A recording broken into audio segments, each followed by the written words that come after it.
Good morning, and it is a beautiful Thursday morning. You are welcome to ABC in the morning. This is ABC News GH. This morning we are here to serve you all the trending and topical issues that you have to know. In fact, a lot is happening in the country which you don't have to lose sight of. There are a lot happening in parliament, in governance, in business, in sports, even your health even matters to you. That is why the show is so packed. We are here to ensure that we don't leave anything out. Everything that you need to know. Today being Thursday, it's a throwback Thursday. Some of the things that you know that happened years ago, we are here to refresh you.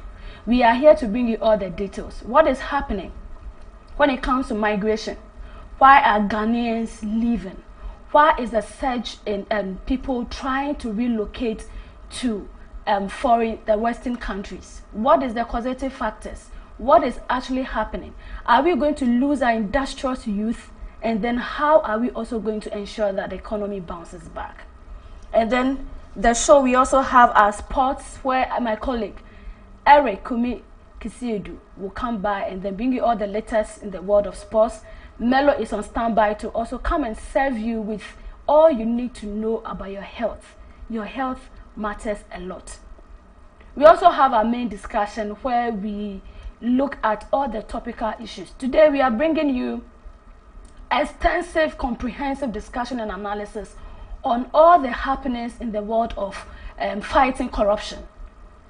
Fighting corruption in this country has always been a bone of contention. It is actually eating to the fabric of our society.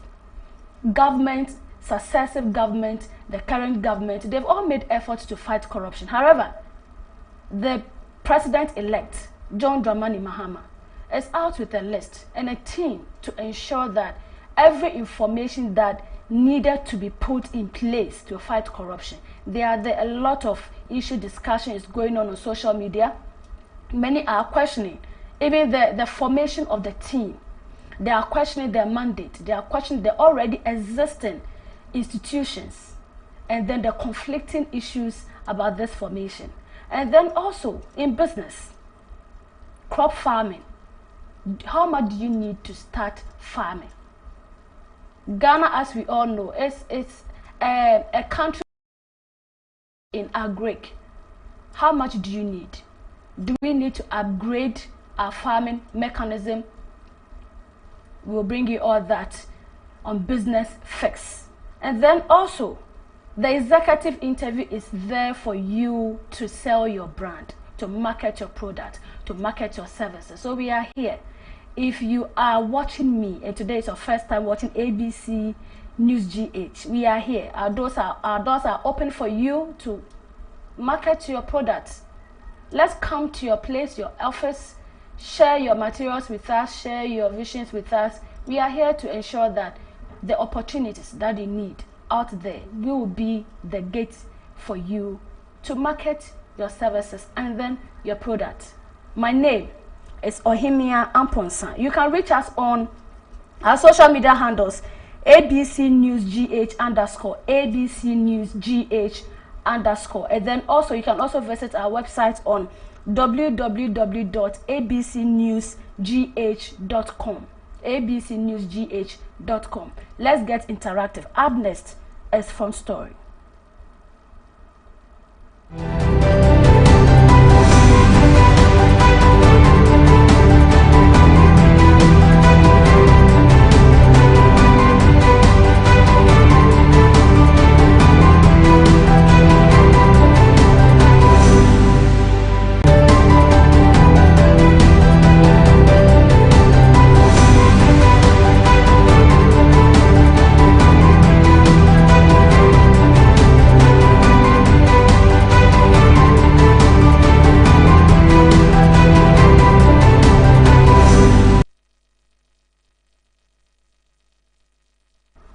You're welcome back. So on Front Story, just as I mentioned, we are looking at migration.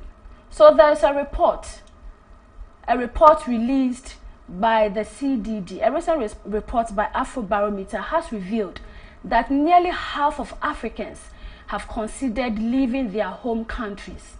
The survey sheds light on the widespread desire for emigration, attributing the growing trend of this to the search for work opportunities and the desire to escape economic hardship. According to the survey, the proportion of citizens who have given a lot of thought to emigrating has more than doubled since 2017. The report, encompassing 24 African countries, further outlined North America, Europe as preferred destination for most potential migrants, while a significant proportion of potential migrants would prefer to relocate within Africa. Let's proceed to take a look at the key findings of the report.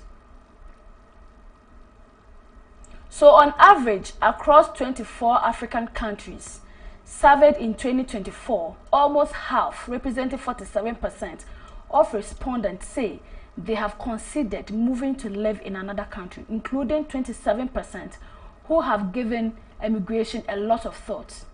Thought of emigrating are most common in Liberia, which represents 78%, the Gambia 68%, Cape Verde 64%, and then in Ghana, our homeland Ghana, our beautiful country Ghana, representing 61%. In contrast, very few Tanzanians, 9%, express an interest in leaving.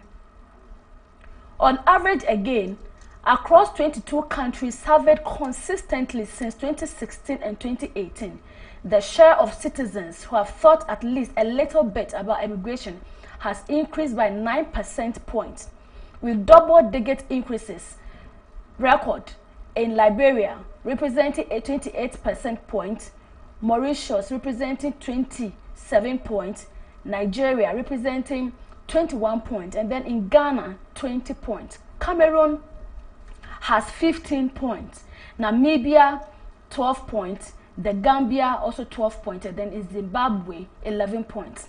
It appears that Tanzania is the only surveyed country where the proportion of citizens given at least some thought to emigration has decreased. That is -5 points. Now, let us take a look at the most popular destinations for potential immigrants. The first, we have North America representing 31%, and then Europe 29%. However, almost a quarter, which is 22%, would move to another country within the region or elsewhere on the African continent. Now let us look at, among those who have considered migrating, about 49% cite finding work as the most important reason, while 29% are motivated by the desire to escape economic hardship or poverty. So on the back of this, ABC News took to the street to engage Ghanaians to hear what they had to say on this.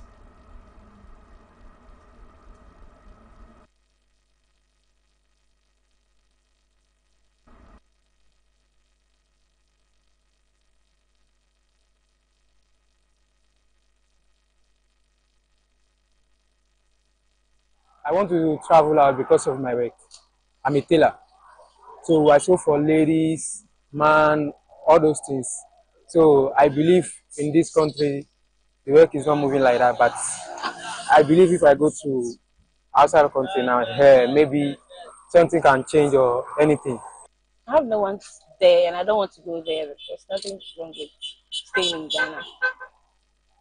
You can make it anywhere. You can make it in Ghana. You can make it outside too. Okay, I would like to travel abroad because I want to go to the United States and work for that place and get some money because I need money a lot. And that place, I think maybe that place will help me get the money that I need. If I get some job, they will give me a lot of money. I like to travel abroad, and the country I would like to go is Dubai. I think I've heard that place is very nice. And Ghana here, you don't have so many work there. So I think if I go there, I'll get some new work.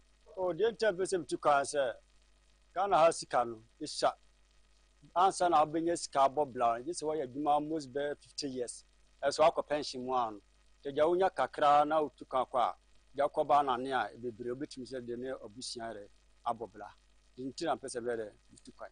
Then, dear, Indian, Miss Enne, say no because ne kwan bi me nkwa me ko because edwuma me na ma charge obi na say o money I don't mean to ya and me ye edwuma na yeden into my so money my yeden dia ene me ko be bia on ma boa me na Ghana pa de me gire se bi papa wo ho a be boa yen enyina ye ntimi ntina oman mu de we ayedin say o ye betina mu sa say menya kwan bi so obi fese odi mi ko bebi na person mi ye bia me ko because kana me pe ntimi ntina Ghana ha say meeting for the end of my life abla me nya ware yeso na metina we mu ba me ko amanonia me nya kakra bia we 1 hour. So these are some of the views, the reasons, and then the desire of some Ghanaians. I don't know whether there are reasons or there are concerns you relate with it. However, I have been joined on the line. I'll be doing this not alone. I have a researcher who works or who is a research fellow at the University of Ghana, Center for Social Policy Studies, whose research was mainly and basically on migration. She will tell us all the nitty-gritties, the ups, the downs, the untold stories that is accounting for the surge in migration. And then also on the other hand, I have with me 2 gentlemen who have been trying for some time now. They are Ghanaians. They've been trying for some time now to relocate to their preferred Western country, Europe, America, the UK, and all that. Hello, good morning. Good morning. Okay, so we are trying to establish contact with them. They are joining us via Zoom, and then we have the discussion with them. So I have Mark Addo, who on multiple times tried to travel. He went through all the process. So we have the regular migration, and then we have the irregular migration. So we want to look at the regular migration, all the challenges, the issues with it, and then we also have to look at the irregular migration, all the issues and the challenges that is with it. The irregular one has to do with those who try to travel through the desert, through Niger, and then to Italy, and then to Europe. So that is the irregular migration. And then when it comes to the regular migration, that is where you have to go through the process.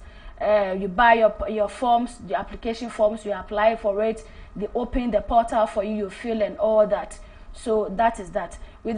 Okay, so I have been joined on the line by Dr. Ernestina Koleki Denchi. She is a research fellow at the Center for Social Policy Studies of the University of Ghana. As I mentioned, her research is mainly on migration. Hello, Doc. Good morning, and thanks for having you on ABC in the morning. Good morning, and thank you for having me. Thank you so much for your time. I believe this is not news to you. Yesterday, I shared the report with you, the Afrobarometer report with you. Does it relate to the research that you have done in previous years? Any change or any change? Okay, migration is a very broad subject. And people who study migration are usually studying different aspects of it, but I think the fundamentals are basically the same. According to the report you shared, increasingly people are desiring to travel out of the shores of the country. So the Afrobarometer report was actually looking at migration intentions. And I like it that it categorizes it into 2. Those who are really, really, really thinking about leaving, and those who are the thought has hit or has come to them a few times. And the figures are staggering, but not surprising, because migration is a way, it's a livelihood strategy. It's a strategy for people to escape hardships. It's a strategy for people to make their lives better, and it's not a recent phenomenon. Migration has been with us for as long as human has existed. People have moved from one place to the other to seek better opportunities, and in our own languages, and I want to talk about mention the proverb in tree that says that you baby ako baby say kudo so won't for I mean, if you have the whole world to yourself, available to you, why would you stay in one place and perish? For whether it's economic or social or anything. So moving from one place to the other to seek for better opportunities, socially, economically, it's not new and it's not bad. So it's just the increasing, the more the world opens up, the more an economy develops, because we have moved from a low-income country to a low-middle-income country. So you'd think that once our situation or our economy gets better, or Ghana gets better, the desire to move out will decrease. But according to the Afrobarometer report, that is not happening, and that is what calls for concerns. But migration in itself is not a recent phenomenon. It is not a bad phenomenon. It's a very useful strategy, livelihood improvement strategy, economic improvement strategy, social improvement strategy for individuals, for communities, and for nations. So in itself, it is not bad, but it's just the desire for people to move out at the same time while our economy has been ranked to be doing better because we are no longer a low-income country is what may be of concern. Thank you so much, Doc. That is that. It then means that migrating or relocating from Ghana, seeking a greener pastures in itself, it is not a new phenomenon, just as you have mentioned, and then also it is not bad. However, can we then look at its negative impact in developing our own country? If we should have the majority of youth that are so industrious to help develop our sectors, the alien economy, and then ensure that we reposition ourselves and then the generations to come, and then we have all these people having the desire to move, what then is the problem? Is this something that government is not doing something right? Our migration policies are not strict enough? I wouldn't exactly say that. And when you look at the issue, so your question is loaded. First, you ask about the negative implication for our nation's development. Then you are talking about why everybody is leaving, or especially the young people want to leave.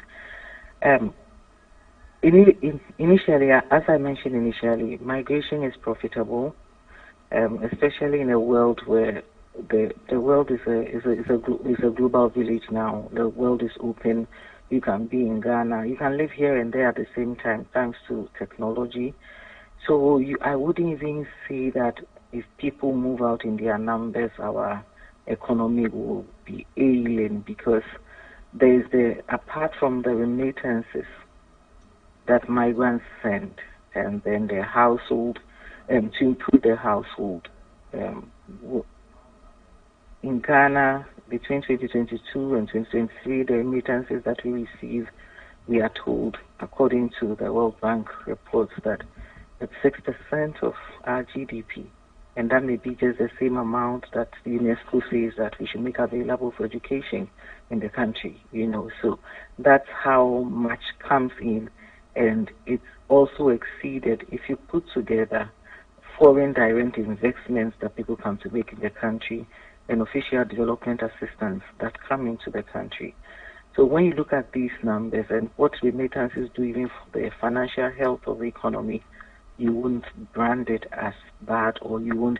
Some countries actually organize migration so well that they export their people to to countries that need them. So some specific skill sets. So maybe they are taking nurses, they are taking domestic health to this country, and have arrangements where they receive benefits in terms of income into their own country. Beyond the remittances, there is also the exchange of ideas.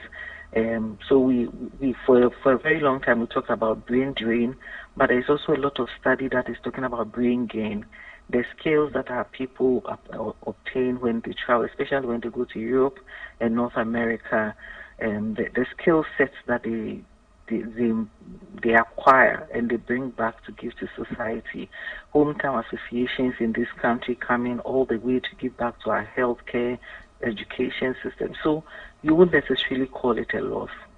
What we have to take care of, which you also mentioned, how our migration policies and how whether they are not strong enough to control migration and its excesses is something that can be discussed. But what I would want to draw attention to is the irregular migration, the desire for young people or the desire for people to migrate at all costs. Okay, Doc. And by all means, yeah. Okay, Doc, so I'll come to that. I have with me on Zoom 2 gentlemen, Ghanaians, who have tried to relocate to Europe. They joined me on Zoom. They are via Zoom. Hello, good morning. Hello, good morning. Good morning. Okay, so morning. Thanks for having you. I appreciate your time so much on this particular topic. I know that you two have tried on occasions to relocate to the Western world. The report out there says that the appetite of Ghanaians keeps increasing. What accounted for your desire, your wish to relocate? Let me start with Mr. Nyokai. Okay. Good morning, my cherished listeners all, and good morning to you people at the studio. My desire to relocate, moving out from Ghana to Europe, is just because of leadership. We are living in a country whereby all hope is almost lost. You work like a horse, but you eat just like an ant, and so you have to make ends meet. And by that, we decided to move out from the country and go and live in the bigger economic nation, so that we can feed our family, feed our extended and nuclear families all together. And so that was the reason why I myself decided to move out from the country, because I have tried severally. You work almost 8-9 hours, and what you earn is a peanut. Money that cannot afford a land, you cannot use that money to buy land.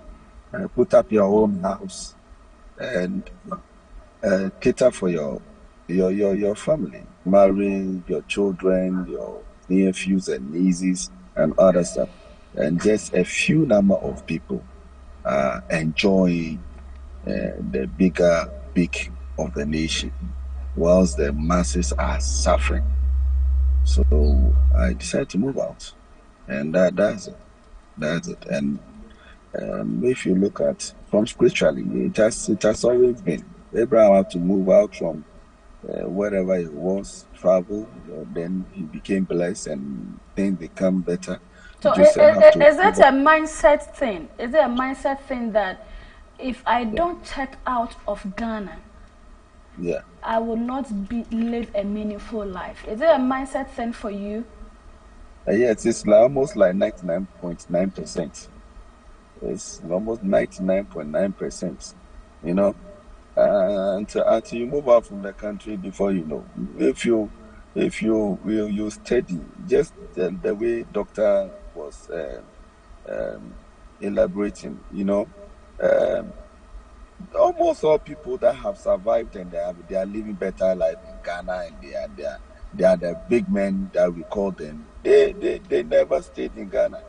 They moved outside Ghana before becoming who they have become today. You understand? From Kwame Nkrumah to date, all these politicians living big life and all that. They move out from Ghana and position themselves well before coming back to be who they have become today. You can go to any of the universities and complete the universities. At the end of the day, there's no job for you. And even if you get a job, the amount of money and it's nothing. You understand? Look at your social security, SNIT, the amount of money, pensioners' money, nothing to write home about. Get it? So why should we be suffering in our own country? And nothing becomes better for us. So we have to move out. Even nurses are traveling outside the country, and the professional workers. Meanwhile, we have hospitals in Ghana. But when they look at their status, they see that until they make a better living outside, they cannot become who they want to become now. Okay. So that is it. Okay, so thank you. Let me go to Mr. Makado, then quickly I take Dr. Ernest Nakoli Denchi's remarks as well. Hello, good morning, Mr. Makado.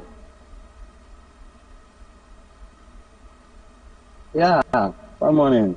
Okay, so thanks for having you. Hello. I appreciate your time this morning as well. I understand that you have also on multiple occasions tried to relocate. I want to know the countries, your preferred countries. And for the reasons, I don't know. You can also share the reasons with us, but I want to know your destination and the number of times you have tried and all the challenges that you have faced. Well, thank you very much this morning, listeners. I thank you for having me on your program this morning. And I think I don't have much to say that with this. Yes, I have tried countless of time, more than 6 to 7 times that I have tried to travel or I've been flawed. I know you asked me, hello? Please, I can hear you. You can proceed. Hello? You can proceed, please. Okay. I know that many people will be asking, why is it that you always wanted to travel? Can't you make it here? Yes. It is not everybody that your best. Yeah, good morning. Hello, Mr. Makado. Yeah, your best. Your best.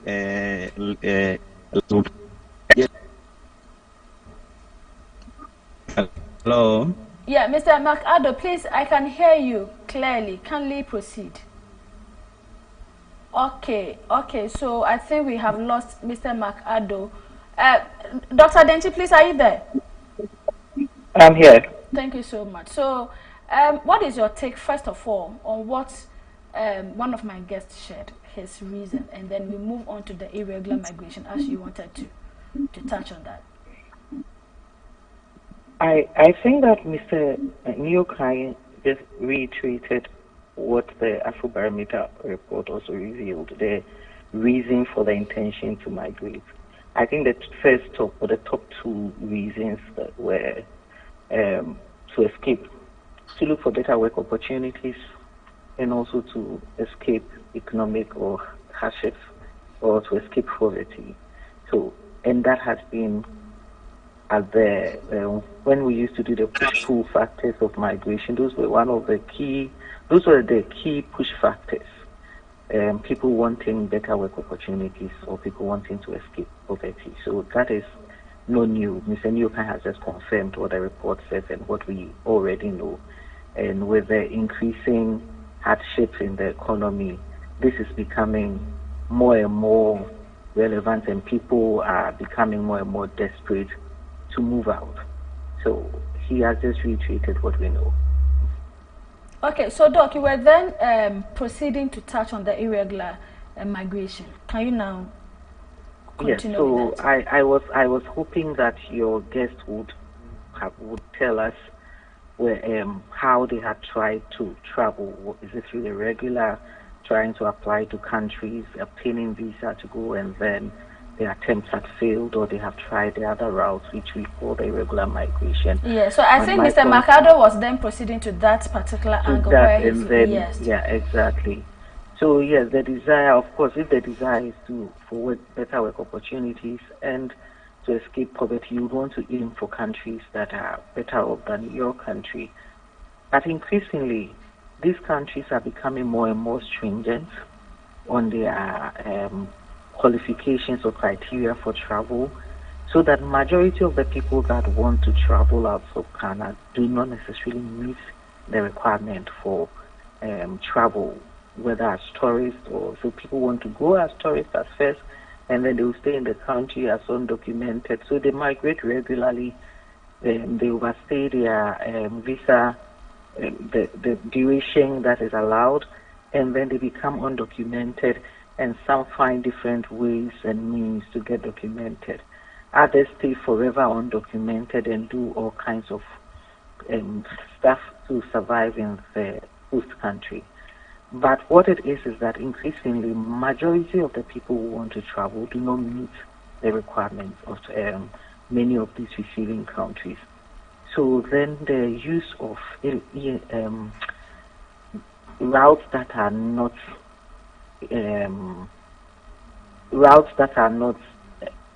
illicit. They are illicit routes to travel, and what has become popular is going through Libya, through the desert or over the Mediterranean Sea, for with the ultimate aim of getting to Europe. That is also not new. I mean, when you read the literature, when you watch videos and all that, Libya Quintu is not new. But what is happening is that it's becoming more and more dangerous. It's becoming more and more treacherous. People are dying on the desert. People are dying on the Mediterranean Sea. And those who make it, my recent study on irregular migration, some of the engagement, the stories are so harrowing. Sometimes a troop of 100 will leave the shores of Ghana. They will start from wherever, using the desert, especially the desert, and only 23 will get to Libya. So many of them perish on the desert because it's so vast. Sometimes the vehicle they are traveling with will be faulty for a number of days without water. And apart from that, the harrowing experiences that they receive before they get into Libya. There's a place called Agadez. I mean, the kind of treatment that they receive, what women have to do to get a piece of bread, what men have to do to get a piece of bread before. And this is not, they haven't even entered Libya yet. Remember, the ultimate is to get to Europe, and they want to go to Libya. But before they even enter Libya, the experiences they have, and the fact that the numbers that start off all the time, people are dying. People request for those who go on the Mediterranean Sea. They request for other people to throw them into the sea because they are tired. They're already dying. Last time I saw a headline that said that I threw a child into the sea because the child was becoming a distraction. The person was hungry. The child was hungry. I mean, the journey is perilous, and the psychosocial trauma that comes with them. And the fact that a lot of them are returned, some are deported, and IOM is on a daily basis receiving troops and troops of people who are requesting to be deported. And they come back shattered, they come back destroyed, both physically and psychologically.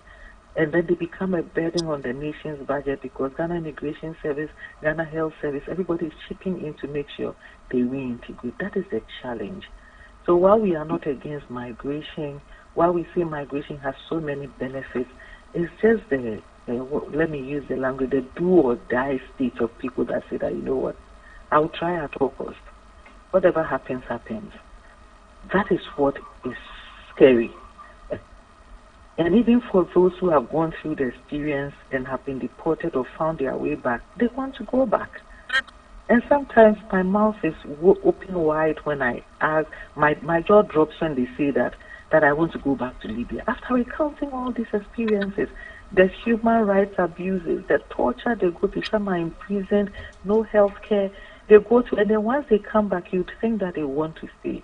But they want to go back, they want to go through the same thing again, and that is a cause of concern. What is it in our country that is pushing them so hard? And that is what we may have to take a serious look at. So first of all, to even prevent young people, or even, it's not just young people, people that we would desperately and at all costs go through all kinds of means to get to Europe. And then also looking at people not even like, so there is a preventive and then there is the taking care of the people that come, because there are tons and tons of returned migrants who are totally destroyed. They are walking dead. There's nothing in here for them. IOM is only able to support a few of them. The countless especially in the Bono region, the countless number of people who have returned, who are dying physically and psychologically, and even still want to go back. It's compelling, and we have to do something about it. But more importantly, structuring and developing our economy and our country to the point that people don't desire to go through this, or that people will migrate out of choice, that we want to go and learn, want to go and do something that makes us better and come back. Migration will be a matter of choice and not a do or die state. That is what I can add to what you have said. Okay, thank you so much, Doc, on that. So just as you said, the brain drain is there, the brain gain is there, and then all the issues with the Libya, Aquento, and then the desire, the structural defects and the lapses in the country, our policies, the IOM, and all that. I think with your research, maybe you came up with some recommendations. I'll come to that. Maybe if you were able to engage the policymakers on that, or also the level to which your research can make an impact. But before that, I have been joined back on Zoom by Mr. McAddo and then Nii Okan. Mr. McAddo, please, if you can hear me, you were making your submission before you went off. I wanted to know your destination. Did you apply? Were you going through Libya, or you were going through the terminals, if I may put it?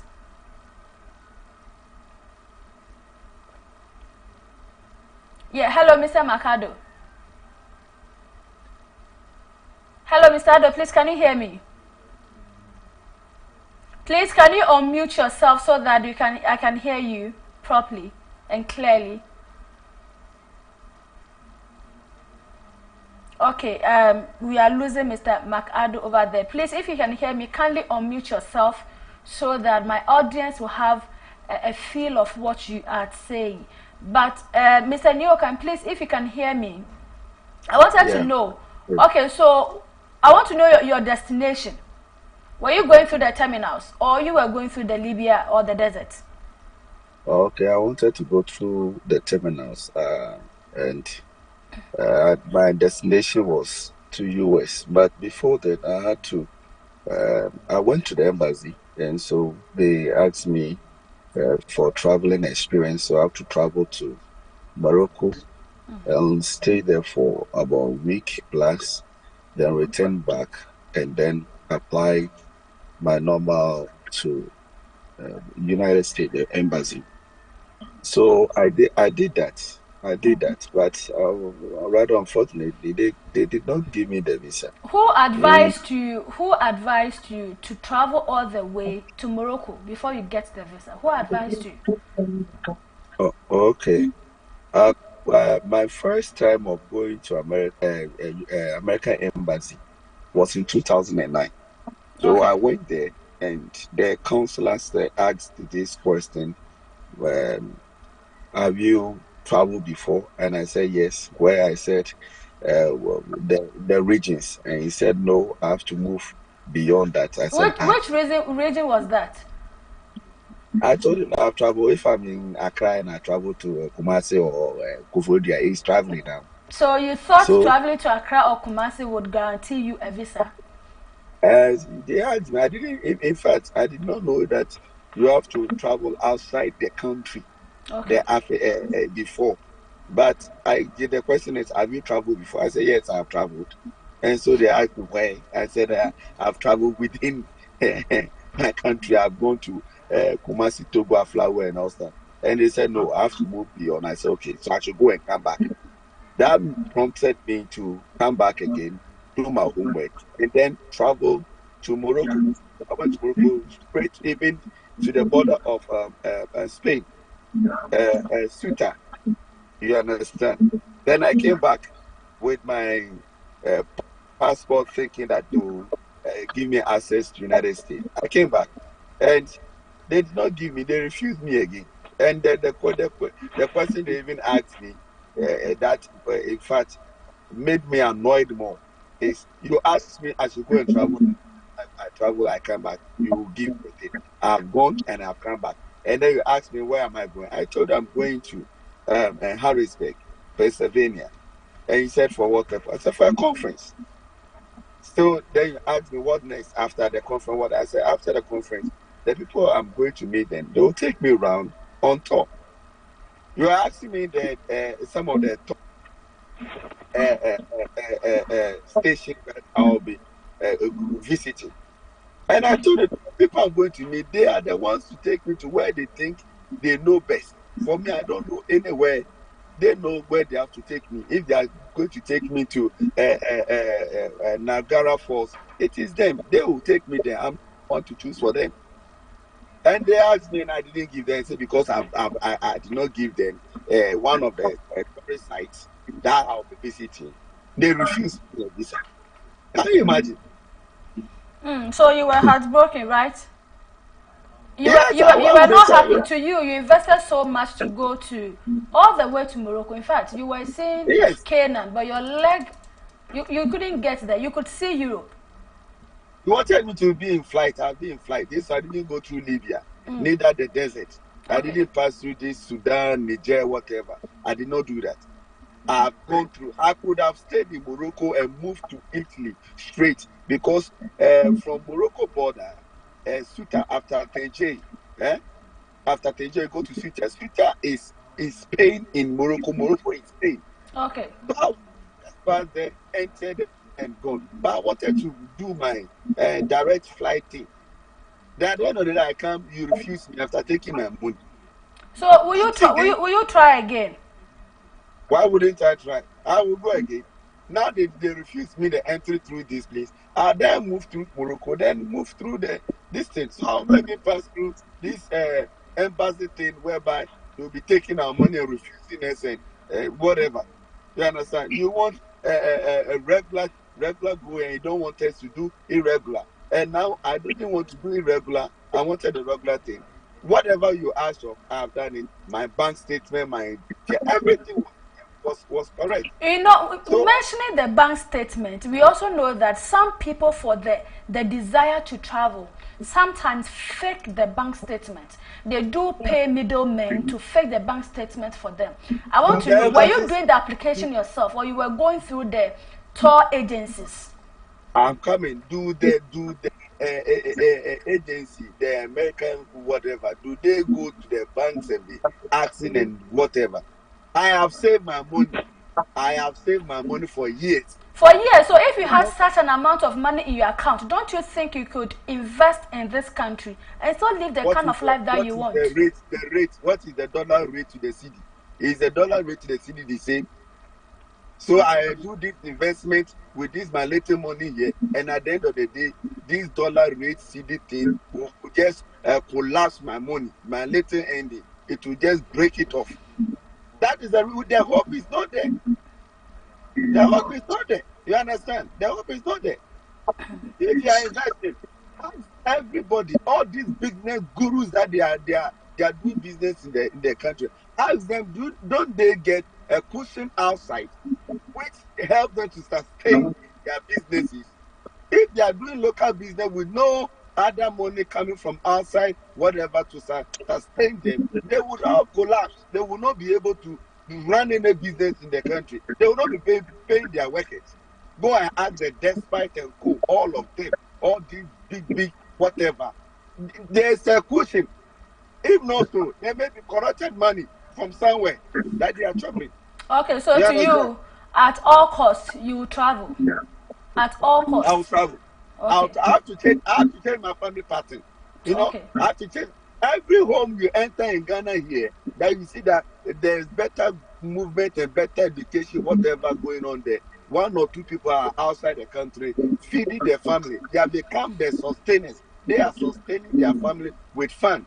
You understand? So I have to move out. I have to move out from the country. Okay, okay. Thank you so much. Dr. Denchi, please, your final words and then an advice or recommendation to Mr. Newkine. He seems not happy this morning. And thank you. I like Mr. Nuke. I like that he's being very honest, and I won't lie to you. If the figures that the Afrobarometer report reveals have the intention to travel, if you engage this population, most of them will speak like Mr. Nuke, and most of them would have the same sentiments that he has. And we can't stay on this online.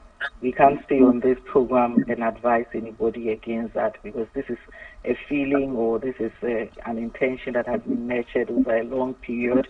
And you can't just stay on this line. So Mr. Nuke, don't go and try to go through regular migration. He's telling you his experience with the regular route. But we can't also stop talking about the fact that the irregular is more costly. It's counterproductive. It brings you back to square one. And the percentage of those who truly make it is so low, you wonder whether it was worth the try. We can't stop talking about that while we talk to people who have the intentions to migrate, to try as much as possible to use a regular route. We also know how difficult it is to qualify for the regular route.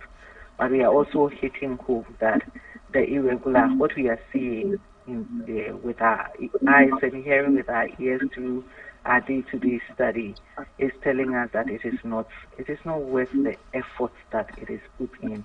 While we advise the potential migrants, we also advise that we work on our economy, we work on our country, we work on our policies to ensure that people migrate out of choice, because migration is beneficial to the individual, families, and the nation. So if our policies are such that our economies are such that it supports us adequately, people will migrate out of choice, and whatever they gain out of the migration is going to benefit all. Irregular migration is a big loss to already ailing economy, and so the struggling person who sought to go out to seek greener pastures comes back broken.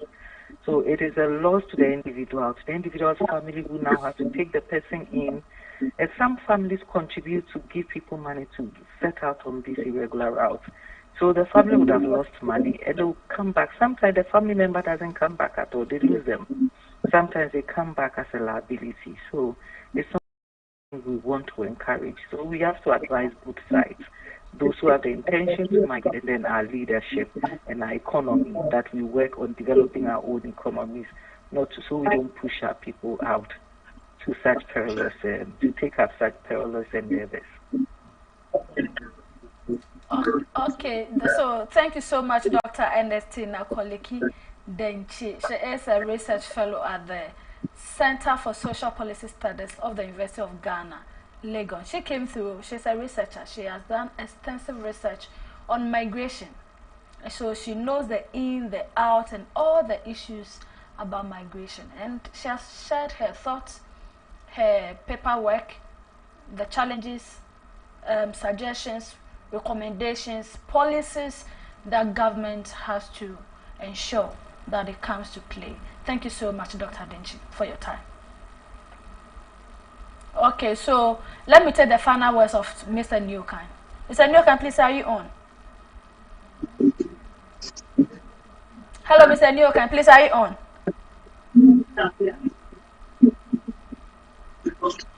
Do we still have Mr. Nuke on? Okay, so it seems Mr. Nuke too is done with his submission. So that is that. Today's front story was so hot, topical. It's an issue that is actually eating into the fabrics of society.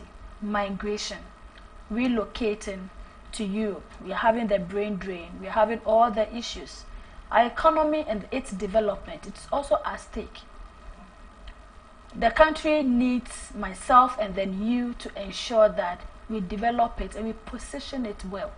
However, we have our duty bearers, the lawmakers, to ensure that Ghanaians feel free to live, to work, and then to enjoy from the fruits of their labor. We had this discussion on the back of Afrobarometer report released by CDD on the surge in migration. And you've heard all the outstanding and all the shocking revelations of people, the concerns and all the problems that people had, and the reason for their desire to travel and then make ends meet and then meaningful lifestyle. This is where I bring the curtains of Front Story to an end. You can get interactive with us when we open the phone lines during Ghana Speaks. So these are some of the issues that will come to your doorstep. Let us hear from you. I believe that you also have issues that we relate with all the concerns that Mr. Nwokai, Mr. McAddo, and then the researcher shared with us. So when it gets to Ghana Speaks, we'll open the phone lines. You can also share your thoughts, your problems, and all the concerns about the Afrobarometer, and then other issues that will project on the line, on the screen. Sorry. Thank you. And then up next is Sports with Derek Kumekisidu.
morning and welcome to your daily dose of sports. I am Derek Kumikisiedon here as we're making the headlines in the world of sports today, from thrilling victories to dramatic upset. We've got all the action covered. So grab your coffee, sit back, and let's dive into the top stories from the world of sports right here on ABC in the morning. So let's start with the Ghana Football Association. The GFA has addressed concerns raised by clubs over the buses provided to them following reports of issues including breakdown involving Young Apostles FC.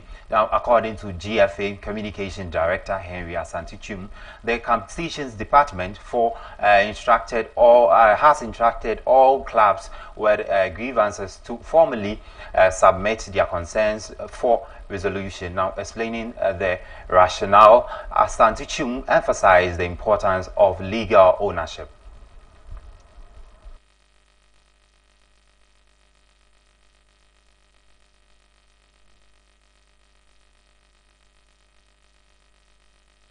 Away from that, Vision FC head coach Nana Agyemang has explained his confrontation with fans during his side 3-2 win over Mediama in the Ghana Premier League. Now, speaking at his post-match conference, Agyemang expressed frustration over the fans' persistent negativity, which he claimed was undermining the players' confidence. Now, Vision's victory against Mediama offered a real positive in an otherwise challenging debut campaign as the club sits near the bottom of the table after 13 games.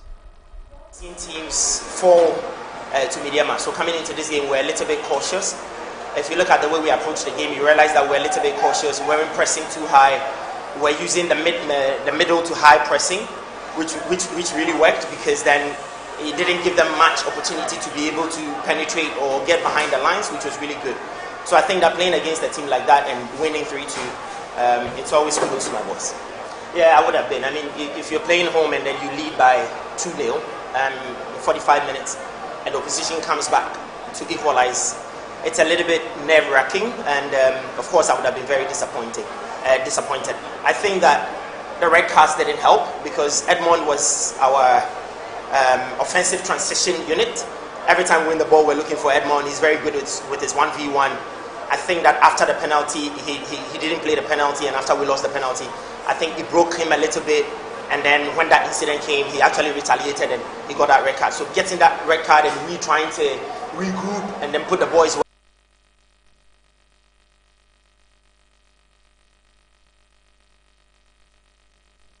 Away from that, head coach of the Black Galaxies, Didi Dramani, is staying positive ahead of the clash against Nigeria in the Championship for African Nation vs. CHAN qualifiers. Now, Ghana is facing Nigeria for the second time running, having edged them out penalties 2 years ago to secure a spot in the last edition. The Black Galaxies will play host to their neighbors at the Accra Sports Stadium on Sunday, December 22. Now, December 22, 2024, before reserves fixtures in Nigeria as part of their preparation. Now, Ghana recently beat Togo in the international friendly game, with Albert Amoah and Isa Yakubu getting in the goals. And the areas that needs attention is exactly what we are doing. We are doing the refining. We are refining every processes of what we have. We try to just do some maintenance in terms of the physical part of it, because they are already in season, and we try to take care of those who are already highly exhausted in terms of their loading. Players like Amoah, for instance, you know, when you see how he worked himself in the game against Hasselhoff, how Asari Benjamin worked himself for Hasselhoff on Sunday against Kotoko. So you try to help them in terms of their recovery, and then you try to up those who didn't play games much, like players like Jerry Free, you know, and those who played on Saturday. Then you know that I can push them, and so we started yesterday, and so far it's going very, very well, and we continue like this, and these are the moments when we can push the training higher, today and tomorrow. But from Thursday, then we try to bring everything down and getting ready for Sunday. We are physically, technically, and tactically well oriented, and once the days comes by, we still continue to refine, and then to do the small adjustments and give the alternatives in the game. And so I'm very positive that come Sunday we should be fully ready. As for preparation, we are okay. We are already there, but we have to be ready for the game. I think they should come in their numbers. They should keep supporting us, as we have said. This process is our recall of our domestic. Well, the CHAN tournament is set to be staged in Kenya, Uganda, and Tanzania. Well, that's your sports run-up for today on ABC in the morning. Stay tuned for more action as the Premier League continues to heat up. Also, now you can log on our website at www.abcnewsgh.com for more sports updates. I am Derek Kumi Kisiedu.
On ABC in the morning. I am Eric Chinibwa Melo, and today we're discussing halitosis, commonly known as bad breath. Now, this topic is quite sensitive and also requires a tactical approach, especially if you know someone dealing with this. Okay, so in general, we're asking you, what is halitosis? So halitosis is a medical term for bad breath.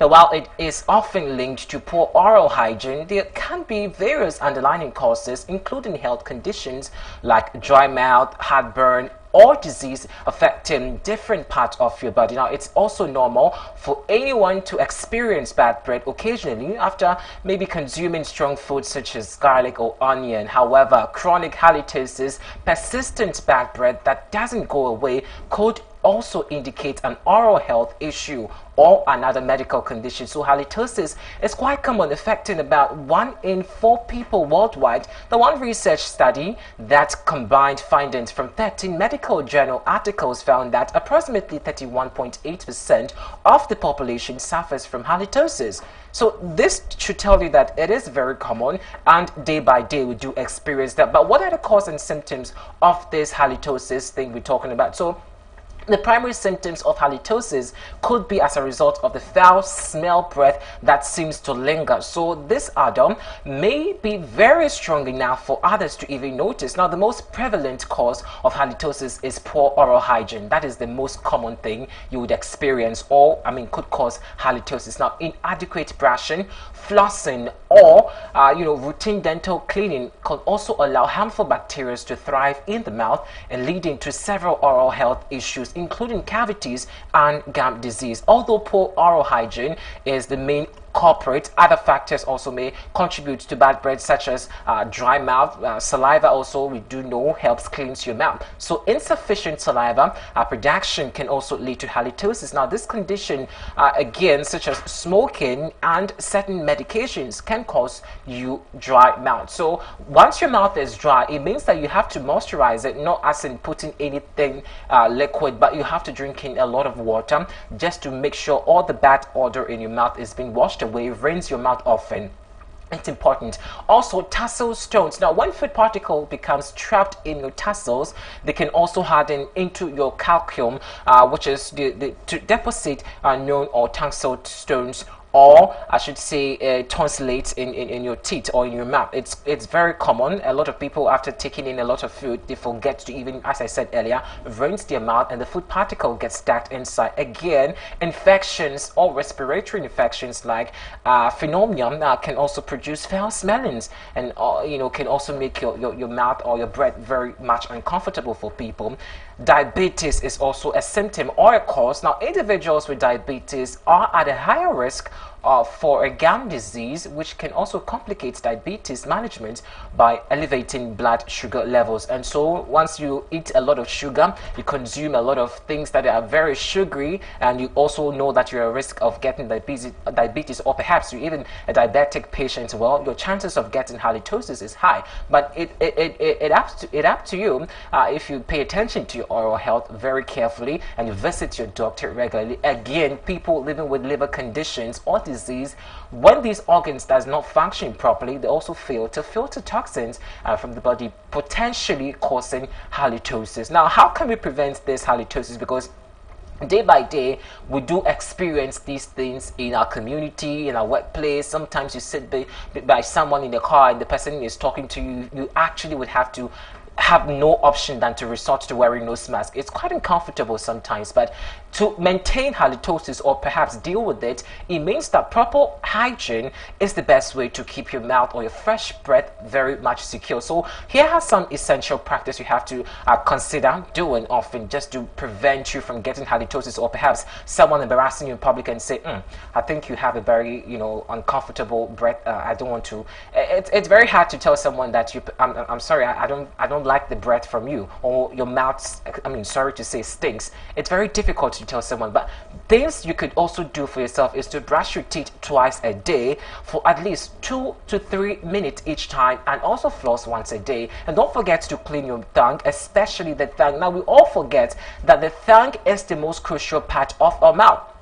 It is not about the teeth. Yes, you can have a beautiful white teeth, beautiful set of teeth, but the tongue, you don't pay attention to your tongue, you don't clean your tongue well, you don't floss it well, you can actually contract a lot of bacteria in the tongue, because the tongue is the one always doing the contracting the bacteria or fighting against all the particles in the mouth. It's not the teeth. So yes, you can brush your teeth a lot of times, but the tongue does a lot of magic for us in terms of breath. So your toothbrush or your tongue scraper must be available in order to prevent your oral disorders, or I should say uncomfortable breath, in case you want to step out in public. Again, use an alcohol-free antibacterial mouthwash. Now, we forget that antibacterial mouthwash, or not every mouthwash, is considered to be used in the mouth. There's a lot of mouthwash in the public domain. If you go out to market squares, you see a lot of mouthwash, but one that is preferred and medically approved is antibacterial mouthwash. But your doctors would also prescribe that for you, just in case you'd have to visit your doctor for any oral test and all of that, just to you're prescribed with the right one. Again, you have to visit your dentist regularly for checkup and cleaning.